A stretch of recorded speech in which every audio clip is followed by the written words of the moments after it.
There is a kind of tiredness that sleep does not fix.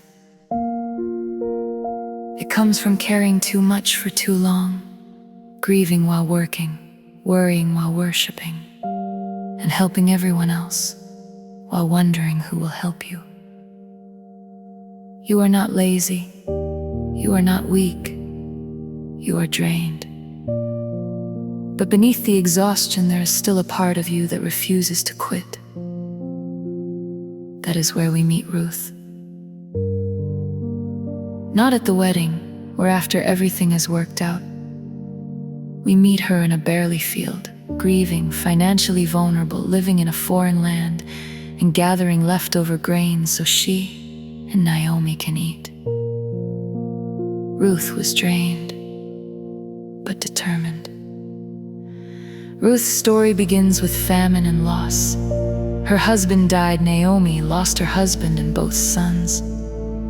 Ruth had to choose between returning to what was familiar or walking with Naomi into the unknown. In Ruth 1:16, she says, "Whither thou goest, I will go. Thy people shall be my people, and thy God, my God." Ruth did not speak from comfort, she spoke from commitment. Determination does not mean knowing how everything will work out. It means uncertainty will not stop you from taking the next faithful step. When Ruth and Naomi reached Bethlehem, Ruth went to glean. Ruth 2:2 says, "Let me now go to the field and glean ears of corn after him in whose sight I shall find grace." Gleaning was hard, humble work. Ruth followed behind the harvesters, gathering what remained. She bent down beneath the heat while carrying grief no one could see.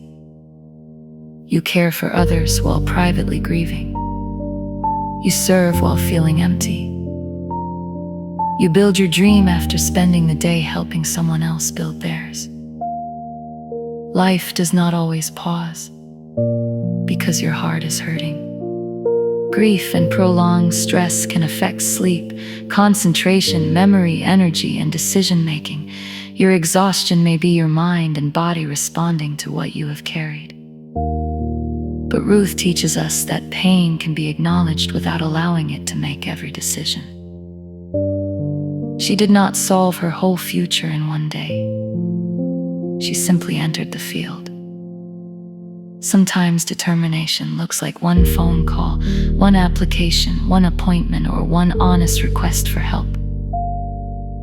You may be asking God for strength for the whole journey while He is giving you strength for today's field.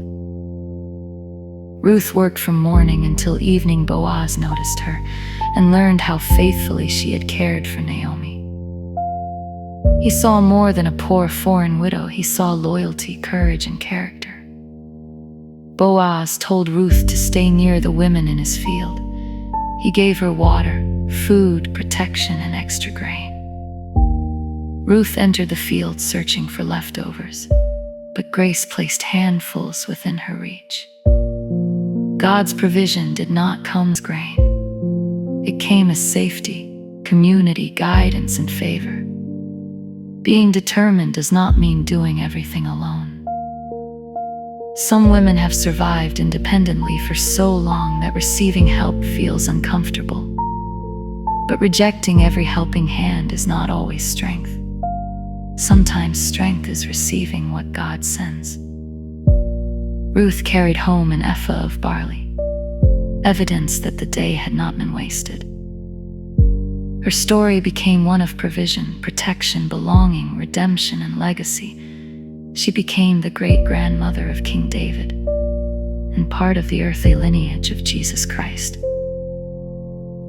While Ruth was gathering grain, God was gathering generations into her story. She could see only the field. God could see the future. The work may seem ordinary, progress may feel slow, but your field may be developing something in you before it delivers something to you. Being drained, But determined does not mean working until you collapse. Ruth rested, ate, stayed near safe people, and received support. Real determination is sustainable. Name your pain, identify today's field. Take one faithful step. Stay close to safe people. Receive healthy support. Trust that this field is not your final chapter. Gem, you may be tired of trying, waiting, rebuilding, or always being the dependable one.